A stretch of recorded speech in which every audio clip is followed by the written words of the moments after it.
إن الحمد لله نحمده ونستعينه ونستهديه ونستغفره ونتوب إليه ونعوذ بالله من شرور أنفسنا وسيئات أعمالنا من يهده الله فلا مضل له ومن يضلل فلا هادي له أشهد أن لا إله إلا الله وحده لا شريك له وأشهد أن محمدا عبده ورسوله لا نبي ولا رسول بعده يا أيها الذين آمنوا اتقوا الله حق تقاته ولا تموتن إلا وأنتم مسلمون يا أيها الناس اتقوا ربكم الذي خلقكم من نفس واحدة وخلق منها زوجها وبث منهما رجالا كثيرا ونساء واتقوا الله الذي تساءلون به والأرحام إن الله كان عليكم رقيبا يا أيها الذين آمنوا اتقوا الله وقولوا قولا سديدا يصلح لكم أعمالكم ويغفر لكم ذنوبكم ومن يطع الله ورسوله فقد فاز فوزا عظيما أما بعد فإن أصدق الحديث كتاب الله وخير الحدي حدي محمد صلى الله عليه وسلم وشر الأمور محدثاتها وكل محدثة بدعة وكل بدعة ضلالة Ma'asyal muslimin, ma'asyal muslimat, al-hadirin wal hadirat, wal musyahidin wal musyahidat yang hadir di rumah mengaji Azam Pekanbaru ataupun yang menyaksikan melalui media dimanapun berada, para alim ulama, asatidzah, jadi pandai, tokoh adat, tokoh masyarakat, hadirin hadirat, musyahidin musyahidat yang bergelar tak dipanggil gelar, yang tak bergelar tak disebut nama. Semoga semuanya senantiasa dalam limpahan rahmat, nikmat dan taufik dari Allah Subhanahu wa taala. Dengan izinnya dan dengan memuji dan meninggikan asma dan sifatnya, kita memulai kaji kita malam ini. Mudah-mudahan dengan hati yang bersyukur, dengan niat yang ikhlas kita datang ke tempat ini. Semoga tak satu pun kita kecuali diterima oleh Allah Subhanahu wa taala sebagai hamba yang mau mendekatkan diri kepadanya. Ma'asyiral muslimin, salawat dan salam kepada baginda Nabi alaihi afdhalus salati wa atammus salam, kepada ahlu baitnya, para sahabat, para tabi'in, dan semua yang setia mengikuti jalannya dan menghidupkan sunnah-sunnahnya. Selanjutnya masih berkaitan dengan mahadzir ahli hadis fi talabil ilmi, hal-hal yang mesti dihindari dan diwanti-wanti serta dijauhi dalam menuntut ilmu, yaitu masalah tidak menyampaikan hal-hal yang tidak bisa ditampung oleh hati orang awam dan tidak bisa diterima oleh akal mereka. Sama-sama kita ketahui yang namanya wawasan kita, daya tangkap dan nalar beda dengan yang biasa digunakan atau yang biasa diasah dan dipertajam, dengan yang jarang digunakan untuk memikirkan ilmu yang sangat luas ini. Orang-orang awam mungkin terkejut dia, tapi orang-orang yang biasa belajar baginya adalah sesuatu yang diharapkan. Nah, dalam hal ini untuk orang awam, orang-orang yang tidak belajar, maka dihindari menyampaikan hal-hal yang bisa-bisa membuat mereka justru bukan menerima, tetapi justru anti dan terprovokasi. Iya. Atau membuat mereka tidak mengamalkan atau hanya mengandalkan seperti dalam hadis Nabi yang kemarin, bahwa siapa yang mengucapkan 2 kalimat syahadat dijamin masuk surga. Dia lupa bahwa dijamin masuk surga itu maksudnya bukan langsung saja, tapi ada proses, ada hisab, ada timbangan, ada melintas di atas sirat dan lain-lainnya. Nah, jadi karena dia tidak memahami secara komprehensif, secara menyeluruh, bisa-bisa hadis ini membuat dia meninggalkan amal.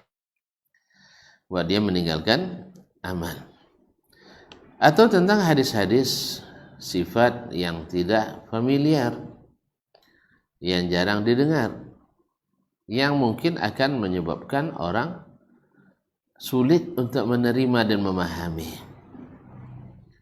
Ya, maka dan tidak mengetahuinya tidak mengurangi. Tidak mengetahuinya tidak mengurangi, hanya sekedar berita dan informasi. Tapi kalau berkaitan dengan hukum yang harus dilaksanakan dan tidak boleh dilambatkan, maka mesti disampaikan. Misalnya hadis tentang Nabi menyuruh kita sujud di atas 7 anggota sujud. Sah? Apa-apa 7 anggota itu?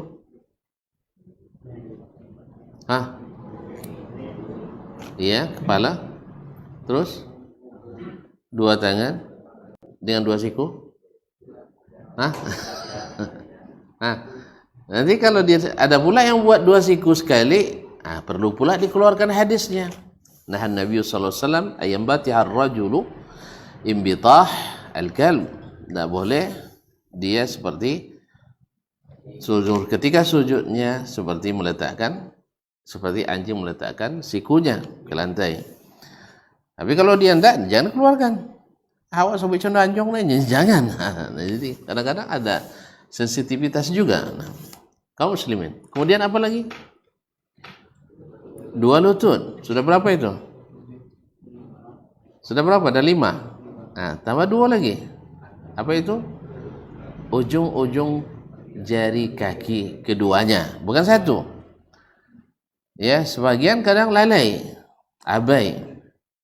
Mungkin kita tak sengaja diangkat-angkat kaki itu, sehingga tidak menjejak lantai. Ini bisa membatalkan sujud kita.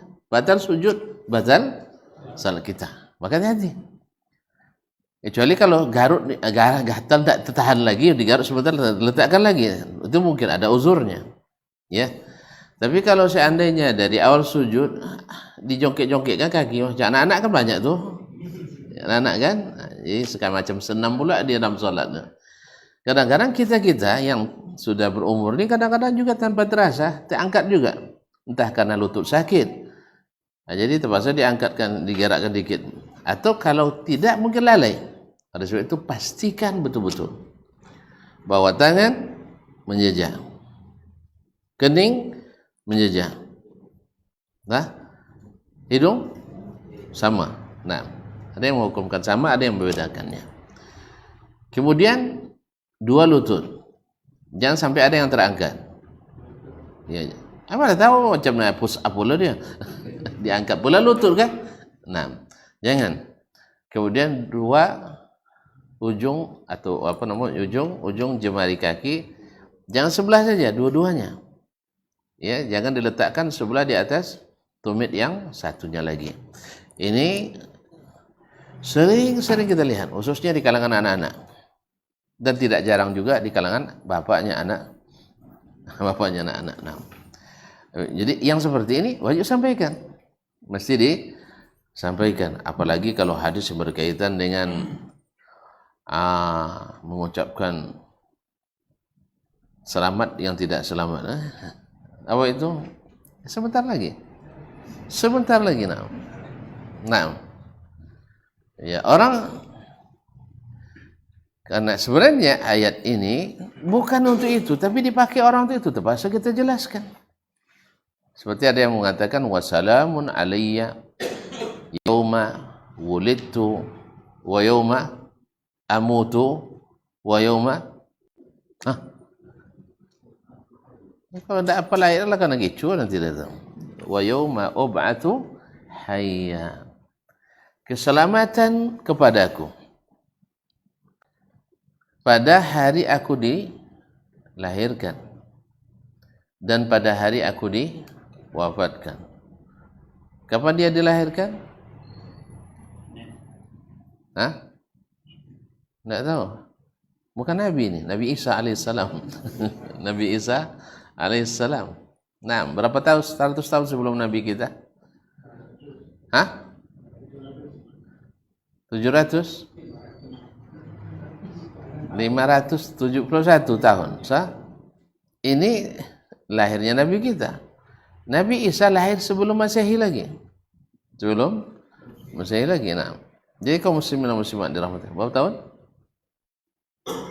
Bilang aja saya tidak tahu. Sama, saya juga lupa.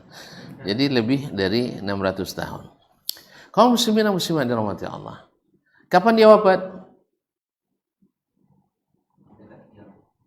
Ahsanta. Dia belum wafat, sekarang diangkat ke langit. Nah, wa ma qataluhu wa ma salabuhu walakin rafa'ahu Allahu ilaihi. Mereka tidak membunuhnya dan tidak menyalibnya, tetapi Allah yang mengangkatnya kepadanya. Nanti akan turun lagi. Maka Isa turun bukan hidup lagi, bukan. Tapi memang masih hidup lalu turun. Kalau kok bisa hidup di sana? Kan Nabi juga pernah ke sana kan? Nabi pernah ke sana? Yang betul. Nah, itu tak ada peringati dah. Nah. Isra dan Miraj. Bagaimana bisa hidup? Ya. Tanya sama sang pemberi hidup itu. Nah. Ya, kalau antum tak bisa memecahkan rumusnya, jangan salahkan dia. Kan ya? Rumus-rumus yang ada di dunia saja banyak tak terpecahkan oleh ahli kita. Betul kan? Betul?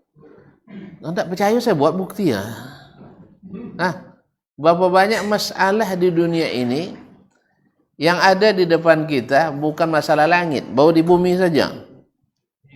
Banyak yang belum terpecahkan. Apa contohnya? Pak, semudah itu ada di badan Bapak. Ruh, ruh di jasad, ruh ada di jasad, nak? Ada. Cuma tempat di mana? Tak ada. Jadi makanya jangan dikatakan segala sesuatu di sesuatu mesti bertempat. Dah ada rumus salah tu. Iya, benar sebagian, salah sebagian. Jadi oleh sebab itu, ketika Allah menyebut sesuatu yang dipahami oleh yang tak paham, nah itu masalahnya, dipahami oleh yang tak paham sebagai bertempat, itu adalah pemahaman yang tidak paham. Kalau bahasa orang sekarangnya gagal paham. Nah, karena tidak yas'alunaka anir ruh, qul ruhu min amri rabbi. Isa alaihissalam masih hidup. Di mana hidup? Di atas. Langit ke berapa? Tidak tahu. Awak nak pergi dia. Baik. Kaum muslimin dan muslimat dirahmati Allah. Nanti dia akan turun lagi. Jadi wafatnya kapan? Bilang belum tahu. Karena belum wafat. Selesai. Tapi dia masih hidup. Nanti menjelang kiamat dia akan turun. Yaitu, mana yang lebih duluan turun, Dajjal apa Nabi Isa? La ilaha illallah. Harusnya Isa lah dulu ya, enggak ya? Harusnya Isa lah dulu. Biar kita aman kan? Ini dah banyak pula korban baru turun. Alah, protes pula sama Allah lagi tuntut. Iya, protes lagi tuntun. Nanti ada yang bilang, kenapa Nabi Nuh dulu, kenapa Nabi Muhammad sallallahu alaihi banyak protes. Wa kana al-insanu aktsara syai'in jadala. Manusia tidak habis-habis mendebat. Kaum muslimin, kaum muslimat yang dirahmati Allah Subhanahu wa taala. Taib. Jadi ada hal-hal yang tak boleh tidak mesti disampaikan kerana berkaitan dengannya hal-hal yang sangat diperlukan dalam beriman atau dalam beramal. Tapi kalau hal yang tidak perlu disebutkan. Seperti tentang mimpi Nabi alaihissalam, misalnya bertemu dengan Rabbnya. Ada beberapa hal di dalamnya susah dicerna oleh orang biasa. Tak sampai kepadanya, tak mengurangi imannya.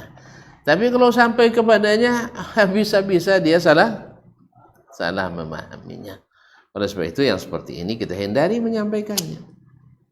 Kalaupun nanti terbaca hadisnya depan orang umum, ya kita upayakan dengan bahasa yang semudah-mudahnya, ya, supaya bisa dipahami.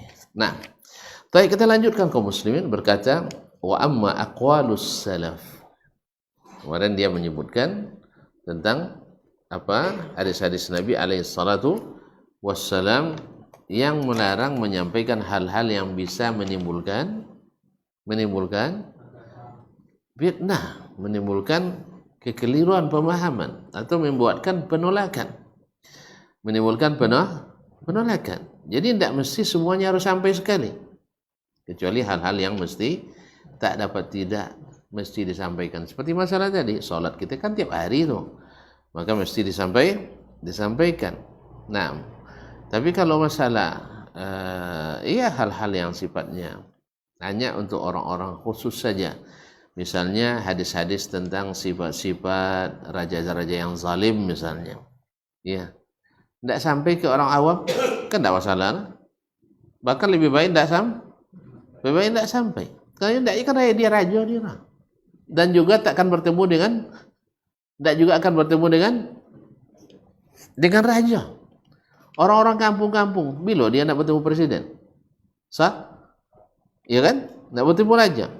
Tapi kalau Pak Menteri, itu patut disampaikan itu, supaya nanti jangan membantu kezaliman.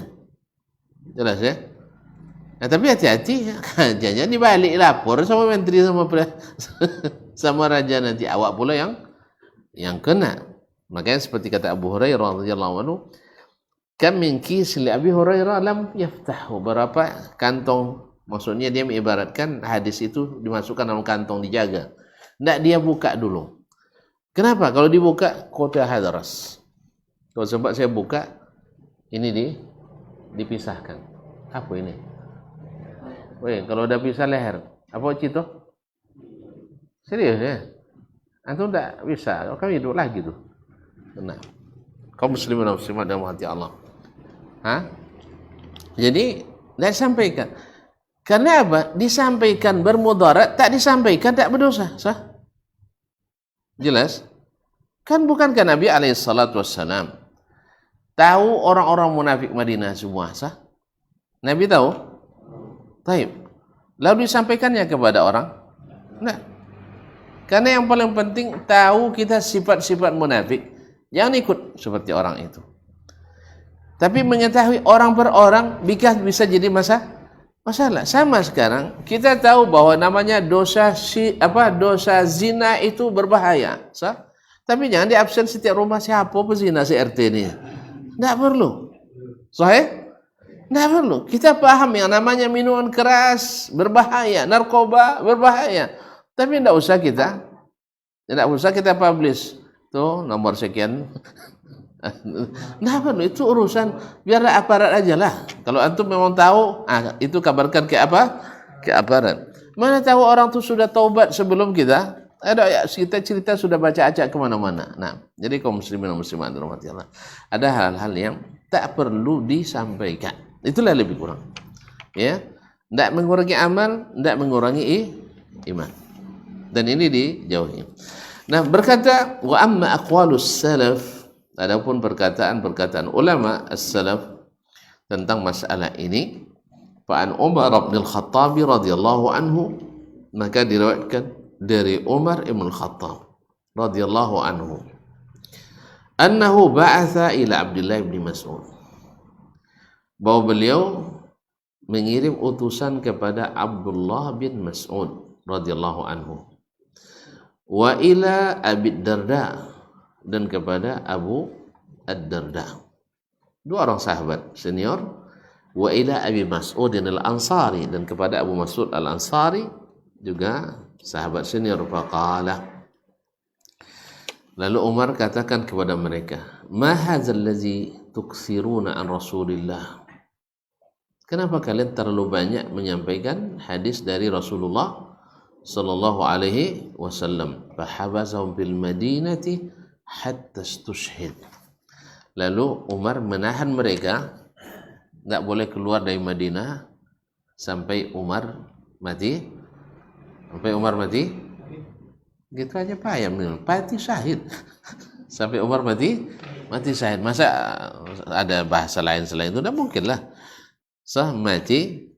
Mati syahid. Umar kan syahid kan?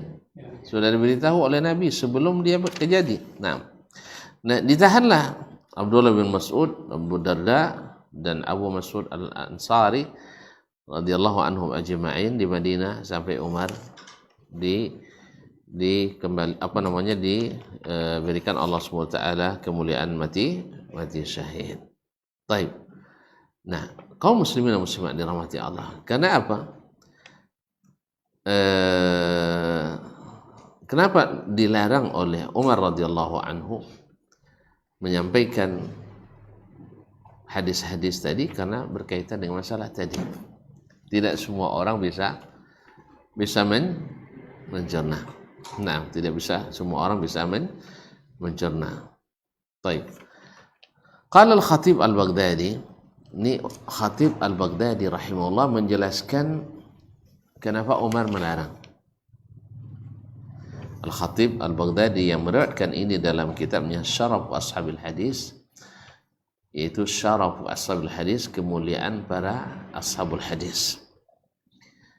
Ya, dengan sanad yang sahih, dia katakan, in qala qailun, kalau ada yang bertanya, ma wajhu inkari Umar ala sahabati radhiyallahu anhum riwayatahum an Rasulillah sallallahu alaihi wasallam wa tashdidihi alaihim bidzalik. Kalau ada yang bertanya, apa yang menjadi sebab atau dari sisi mana cara pandang Umar melarang, mengingkari para sahabat meriwayatkan dari Rasulullah sallallahu alaihi wasallam? Padahal di sisi lain Nabi menyuruh meriwayatkan, sah? Di sisi lain Nabi menyuruh kita meriwayatkan, balighu anni walau ayat. Naddarallahu imra'an sami'a minni haditsan fawa'ahu thumma addahu kama sami'. Farubba muballaghin aw amin sami'. Atau kama qala sallallahu alaihi wasallam fi riwayat. Jadi Nabi menjadikan berseri-seri wajah orang yang mendengarkan hadis dari kami, lalu dia sampaikan seperti yang dia dengarkan. Nah, sekarang Umar melarang, apa pula masalah? Kan itu jadinya, ya kan? Berarti Umar tidak ikut sunnah dia. Ini masalahnya kita kadang-kadang. Berarti Umar tidak ikut? Bukan. Jadi kalau ada yang bertanya, kata Al-Khatib Al-Baghdadi, tentu kenal Al-Khatib Baghdadinya. Kau tercampur pula sama Abdul Qahir Baghdadi sama Baghdadi saudaranya. Yang satu ahli sunnah, yang satu ahli bid'ah. Subhanallah. Nah, yang satu ahli kalam. Nah, kalau ini ahli hadis. Dia menulis kitab Syaraf Ashabil Hadis. Pokoknya kata Imam Ibnu Salah atau selainnya hampir tidak ada fan disiplin ilmu hadis kecuali Al-Khatib Al-Baghdadi ada tulisan tentang masalah itu. Dan tidak sedikit pula ilmu-ilmu hadis yang beliau pencetusnya. Nah, yang pertama membahasnya dalam secara ilmiah. Inilah Al-Khatib Al-Baghdadi, wafat 463. Dah lama atau masih baru? Hah? 1000 tahun ya Pak ya? Masya Allah. Nah, penulis kitab Tarikh Baghdad. Jadi kalau ada yang mengatakan itu, dan kenapa pula beliau sangat keras kepada sahabat, sampai ditahan pula, tahanan kota, tidak boleh keluar kota Madinah. Apa sebabnya? Qila lahu, dijawab, innama fa'ala dzalika Umar ihtiyatan lid-din wa husna nazarin lil muslimin. Umar melakukan itu untuk lebih berhati-hati menjaga agama, wa husni nazaril muslimin, dan merupakan pandangan yang baik untuk kemaslahatan orang-orang Islam. Apa sebab? Li'annahu khafa ay yanqulu 'anil a'mal.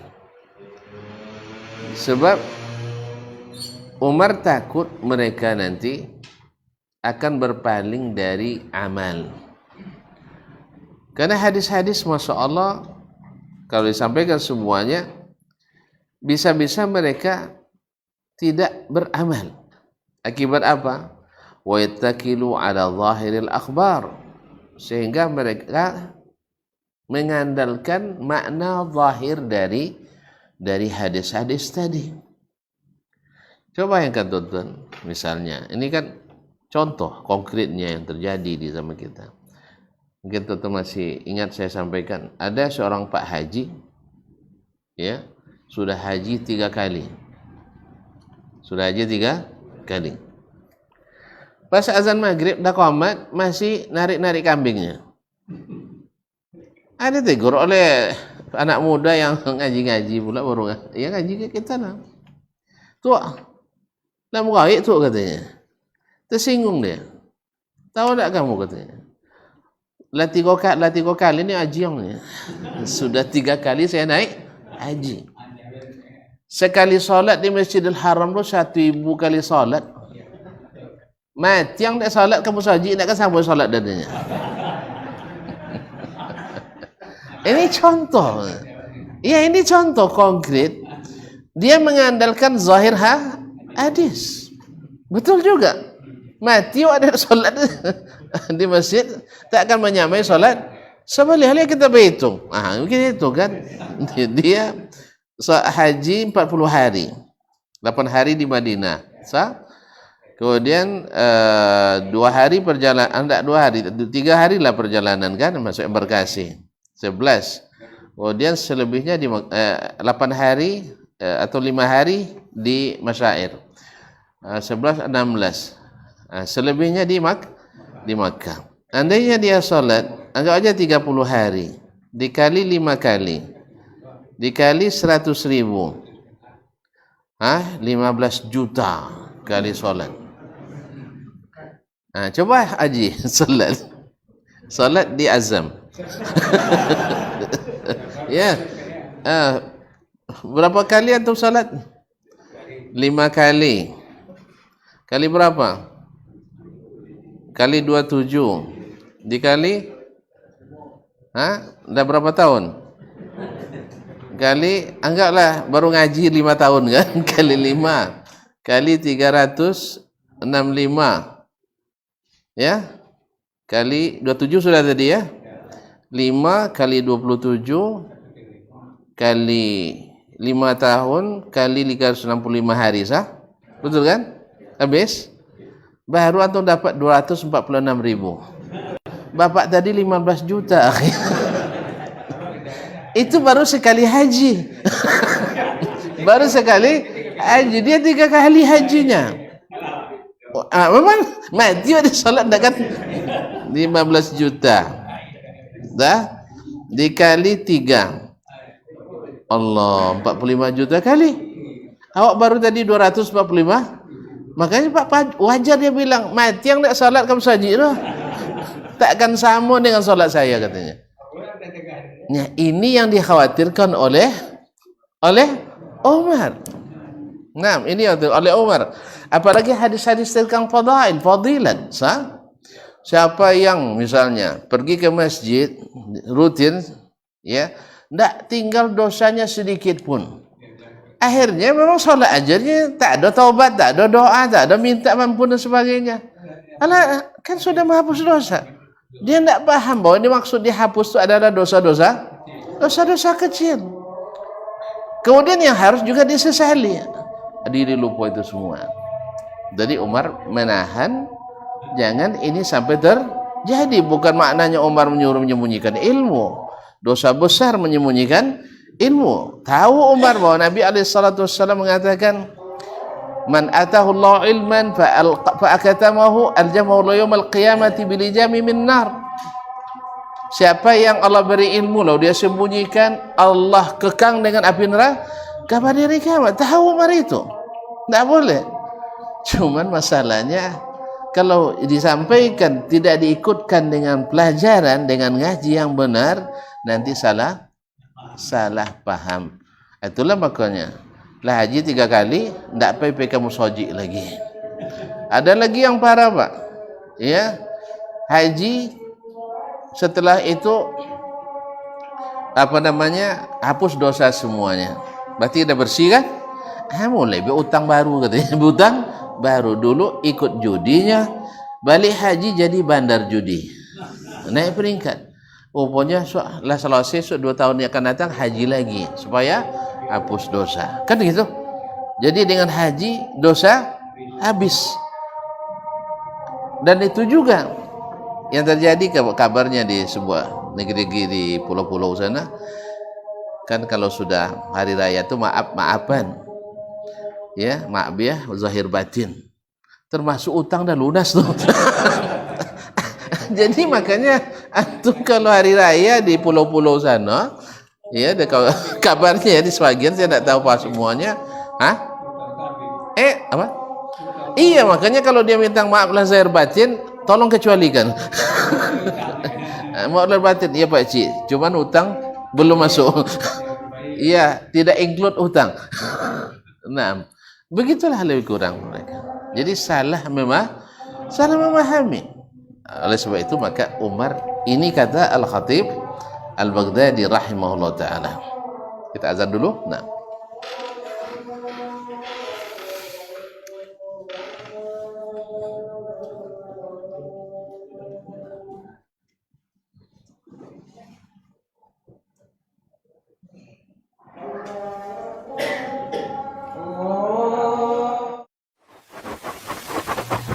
barometer amal kita saleh tak salehnya di salat kita. Bila salat kita ikhlas dan sesuai dengan sunnah Nabi SAW, maka insya Allah amalan yang lain mengikut. Ini aktivitas ini membantu saya di akhirat atau akan menyulitkan saya di akhirat? Kalau seandainya perbuatan itu ternyata akan menyulitkan kita di akhirat kelak, tinggalkan perbuatan itu. Anta ni'mal jund. Kamu adalah sebaik-baik prajurit. Coba lihat. Kamu adalah sebaik-baik prajurit. Maka tujuannya adalah menghancurkan kehidupan rumah tangga.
muslimin wa muslimat yang dirahmati Allah Subhanahu wa taala.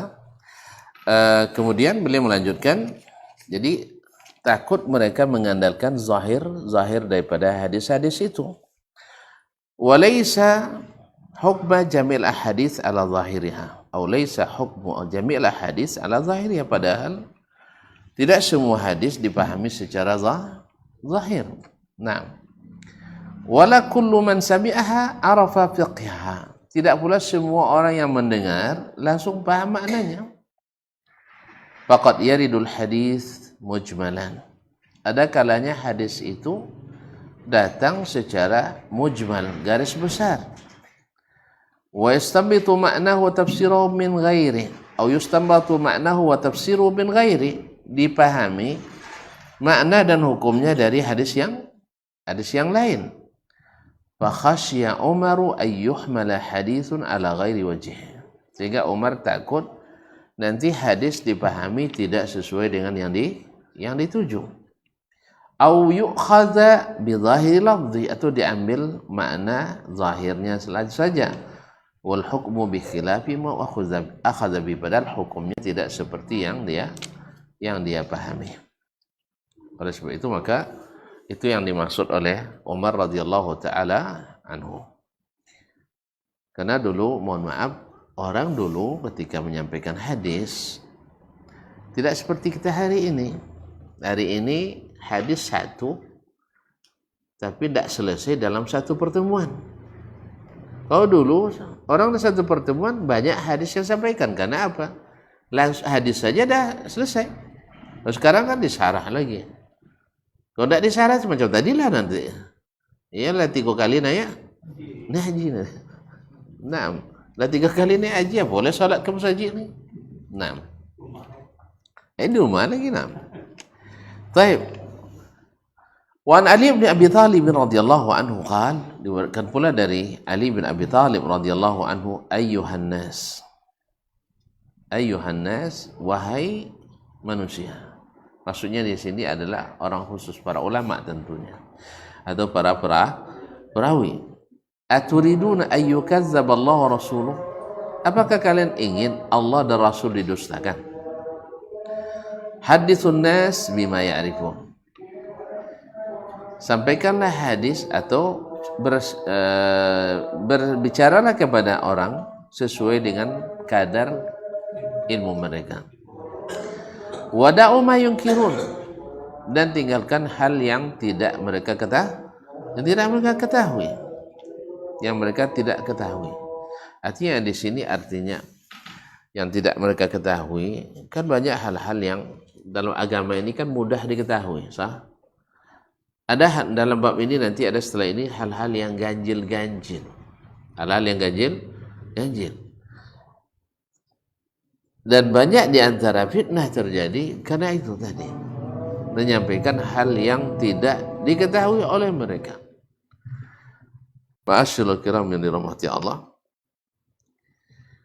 Wa qala al-Hafidz Ibnu Hajar rahimahullah, fihi dalilun ala anna al-mutasyabih la yanbaghi yuzkar indal 'ammah. Ini juga menjadi dalil bahwa hadis-hadis yang mutasyabihat sebaiknya tidak disebutkan di depan orang awam. Kalau orang sudah belajar lain. Nah, wa qala wa mimman kariha at-tahdits bi ba'dhin duna ba'd, di antara yang disebut tidak suka menyampaikan hadis atau sebagian hadis dan tidak sebagian yang lain adalah Imam Ahmad bin Hanbal. Bil ahadits allati zahirul khuruj ala sultan. Hadis-hadis yang kalau dipahami secara zahir bisa menyebabkan orang memberontak kepada penguasa. Hadis-hadis yang kalau dipahami secara zahir bisa menyebabkan orang khuruj, ya, keluar dari taat kepada waliul amri. Nah, apa contoh hadisnya? Nah, apa contohnya? Nah, apa contohnya? Nggak tahu. Kalau nggak tahu nggak usah saya sampaikan. Nanti antum. Nah. Kemudian misalnya man ra'a minkum munkaran falyughayyirhu biyadihi. Ini harus dijelaskan biyadihi ini seperti apa. Oh, saya sanggup dengan kekuatan saya melawan. Enggak. Maka para ulama ketika menafsirkan ini bil quwwah, yakni biyadihi, yakni punya kekuatan. Misalnya seorang ayah posisinya sebagai ayah bisa mengingkari ayah sebagai posisinya sebagai ayah bisa mengingkari anaknya, karena anak harus patuh pada ayah. Pemerintah sebagai pemerintah bisa menegah ayahnya, rakyatnya. Guru mencegah muridnya, Pak RT mencegah warganya, dan seterusnya. Ini namanya biyadihi, dengan kekuatan tangannya, kekuasaannya. Makanya antum semakin tinggi kekuasaan, semakin berat kewajiban. Makanya tidak usah berlomba jadi penguasa. Nah, tidak usah antum berlomba. Tapi kalau seandainya tidak ada lagi yang mau, baru kita maju. Kan itu aja sih. Tidak bakal kayak tidak ada gitu ya. Jadi kaum muslimin dan muslimat, jangan berlomba. Karena tanggung jawab semakin besar. Kepala kantor dengan orang yang di kantornya bertanggung jawab itu. Maka wajib meminimalisir hal-hal yang kemungkaran yang ada di kantor kita. Kalau ada misalnya di operatornya hidupkan lagu terus kan, iya, kalaupun tidak bisa selamanya dihilangkan, setidaknya ada juga lah ganti minimal.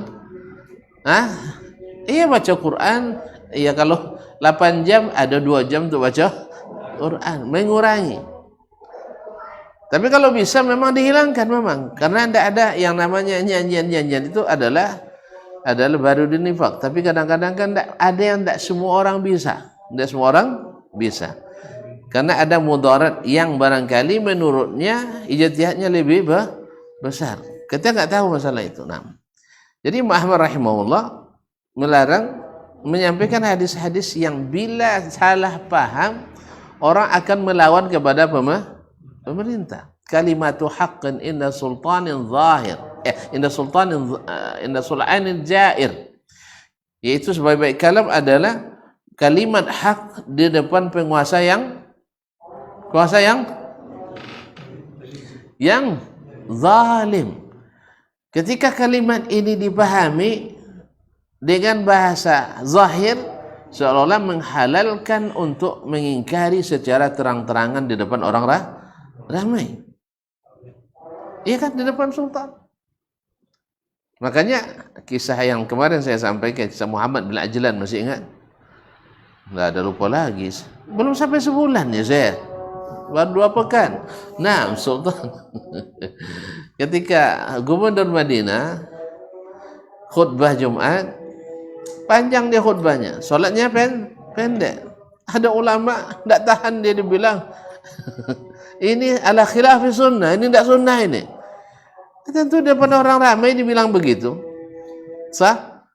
Ikan ini mungkar menurut dia kan, mungkar, merubah sunnah Nabi SAW. Padahal kan sunnah yang sunat, kan itu lebih kurang kan. Buktinya tidak diulang lagi sholatnya kan.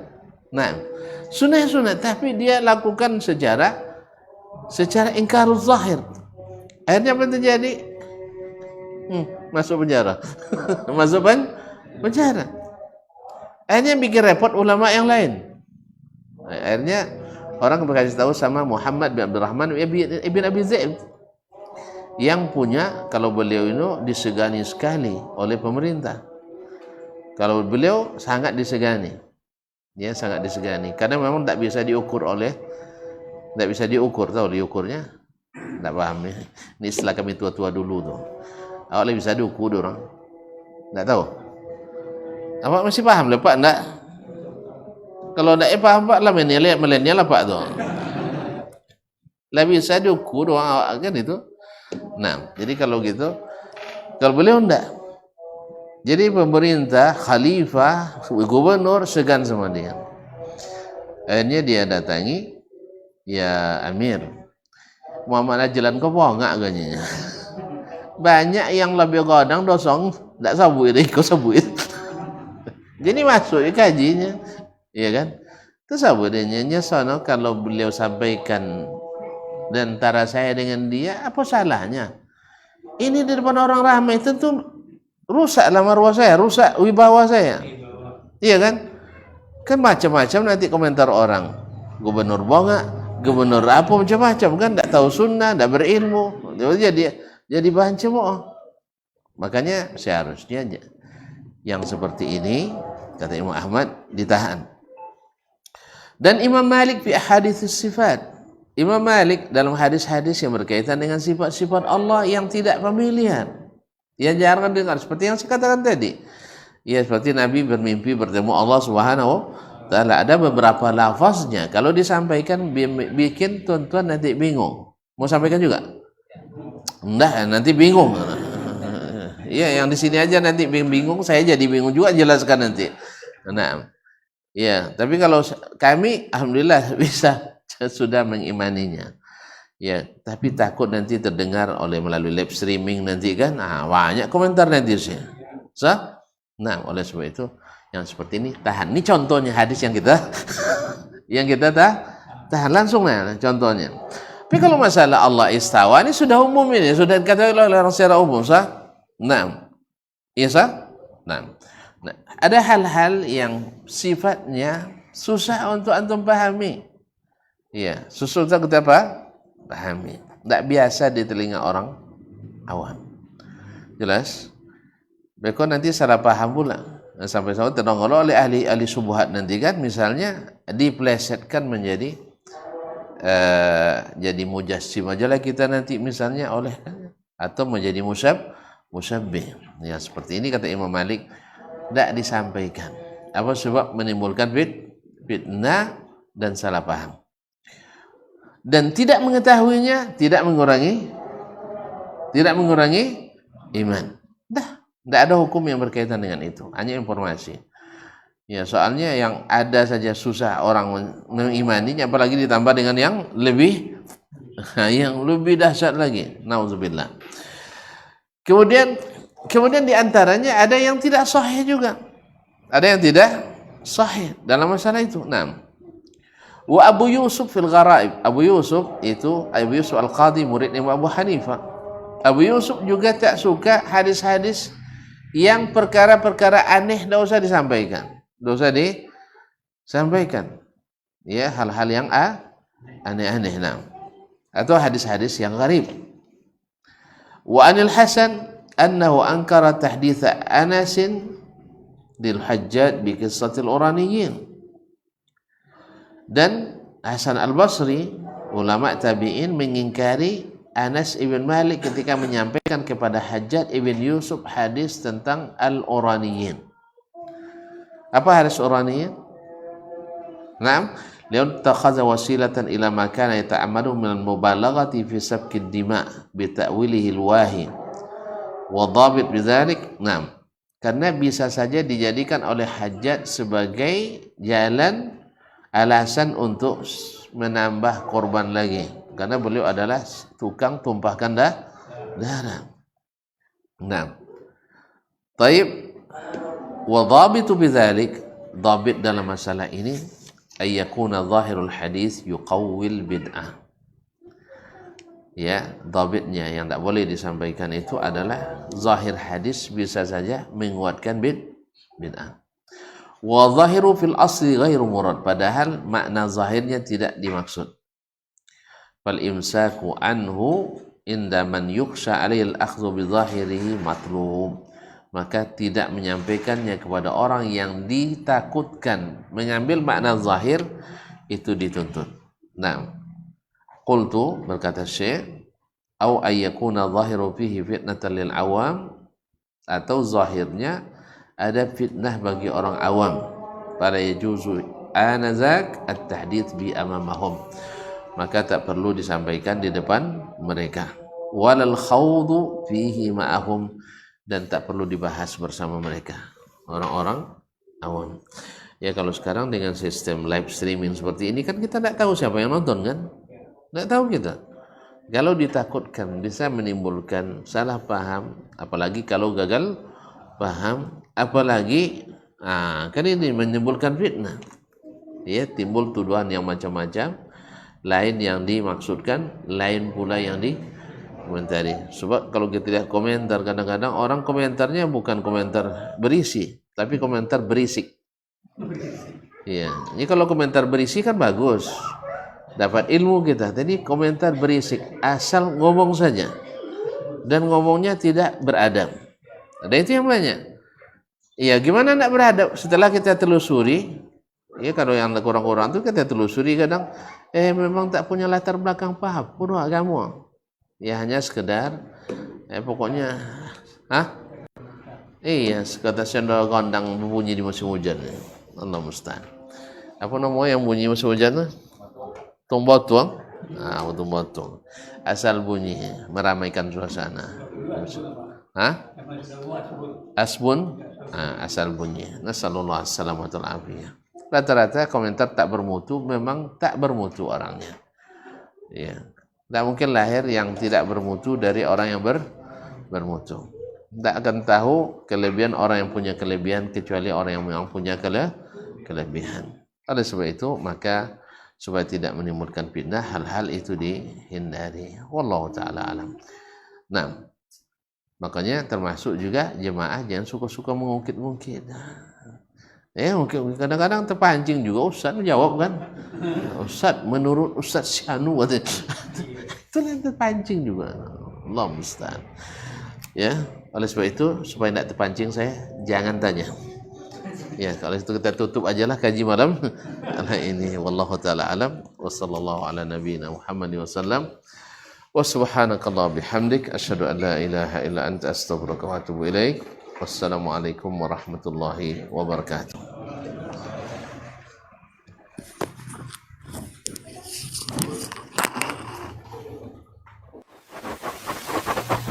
Barometer amal kita saleh tak salehnya di salat kita. Bila salat kita ikhlas dan sesuai dengan sunnah Nabi SAW, maka insya Allah amalan yang lain mengikut.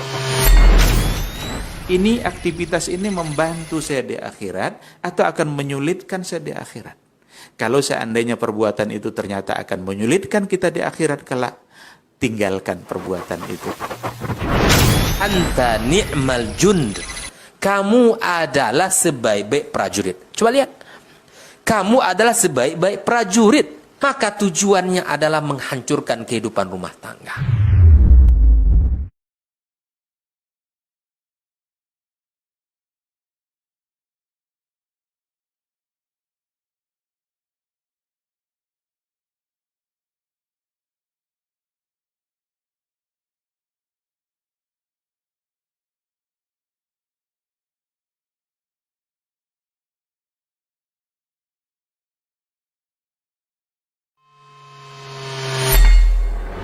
Di para sahabat itu, kaum muslimin, yang terbayang bagi mereka itu adalah infak. Yang terbayang bagi mereka adalah sebuah kebahagiaan, keselamatan di akhirat yang kekal dan abadi di sisi Allah tabaraka wa taala. Semua kita boleh klaim sekarang. Kamu cinta Nabi? Cinta Ustaz.